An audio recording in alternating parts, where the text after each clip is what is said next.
Today is a significant day. We have been waiting for this moment, and what we're about to share with you is powerful. To God be all the glory. He is faithful, and He has guided this entire unfolding story surrounding Daystar television network. Before we get into it, I want to anchor us in the Word of God. Habakkuk 2, verses 1 through 3. I will stand upon my watch and set me upon the tower, and I will watch to see what He will say unto me. And the Lord answered me and said, Write the vision and make it plain upon the tables, that he may run that readeth it.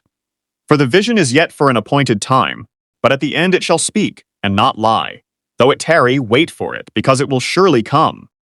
God's purposes will come to pass. In His timing, truth comes to light. Today, we are sharing eyewitness testimony, information that came directly from a person who spoke with Tom Callender, a longtime family confidant and ministry associate of the Lamb family. To protect her identity, I will call this woman Sally. Sally had a 2-hour meeting with Jonathan Susie Lamb before JONI'S funeral. Her message was clear. It is time for this family to heal. She wanted Jonathan and Susie to reach out to Rebecca and Rachel, JONI'S daughters, and find a way to restore peace. After everything this family had been through, she believed reconciliation was both possible and necessary. Jonathan's response? Call Tom Callender. He's the one who has been there. When Sally called Tom Callender, he actually answered. And what followed was a conversation neither of them expected. The moment she told him that Jonathan and Susie were willing to reconcile, to come to the table to make peace, Tom Callender broke down. He could barely speak.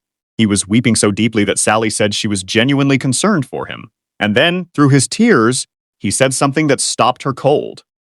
Joni told me herself, with her dying breath, if Jonathan is willing to reach out to reconcile with his sisters. And I'm going to play a tape now. And this is how we made this tape. We have an AI-generated voice, but the words are from a tape recording that I made with Sally. And I have the transcript, okay? And I have, at times, just removed a piece of information that wasn't relevant, but I have made the contents and the heart of almost exactly what she said, word for word. And we're going to listen now to the words of Sally as she conveys exactly what was said to her on that fateful day before the funeral when she called Tom Callender to say this. Have a listen. I said, okay, well, listen, I want you to hear me why I'm calling. This is very important. I've just had a 2-hour meeting with Jonathan and Susie, and I have laid out to them the importance that they try to heal what's happened between Rachel and Josh and do whatever they can to heal this, to heal the family. And I said, and they are willing to do this, Tom, but we need your help. And as soon as I said that, he just, wow. Oh, wow. He started sobbing hysterically. He could hardly breathe. And I'm like, man, this guy's an 8-year-old man. He sounds like he's having a heart attack. Wow.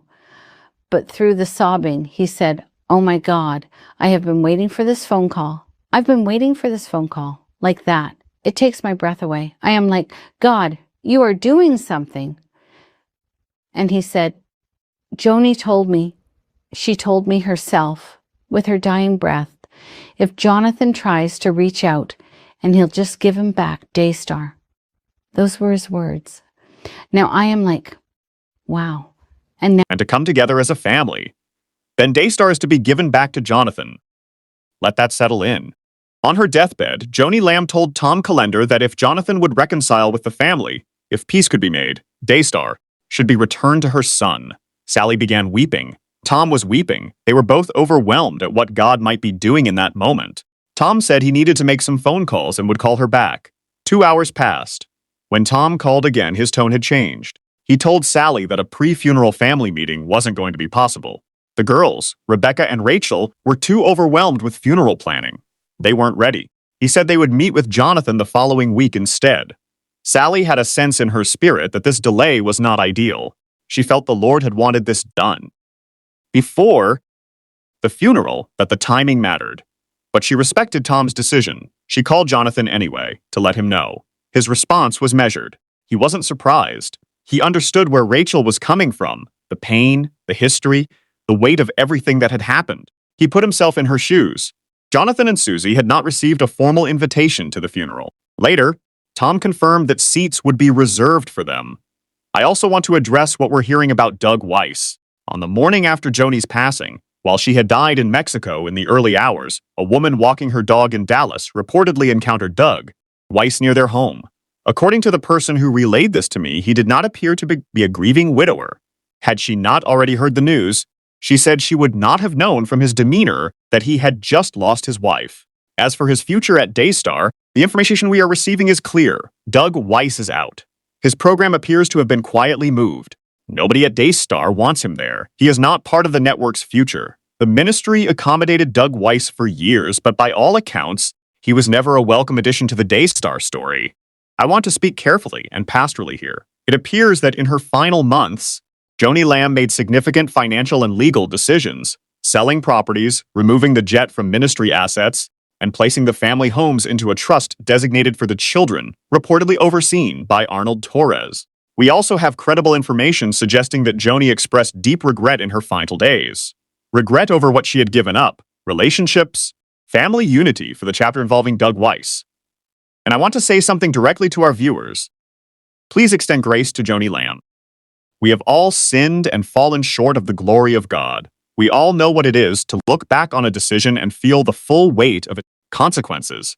Joni Lamb is not beyond that experience. She was human, and if the information we have is correct, she ended her life seeking peace, not just for herself, but for her family. I believe Joni Lamb finished well, not perfectly, but she sought peace, and that matters. We will continue to bring you updates as this story develops. If you want to support the work we do beyond this channel, including our community renovation projects in the downtown East Side, where we're helping people who have nothing experience the love of God in a tangible way, the links are below.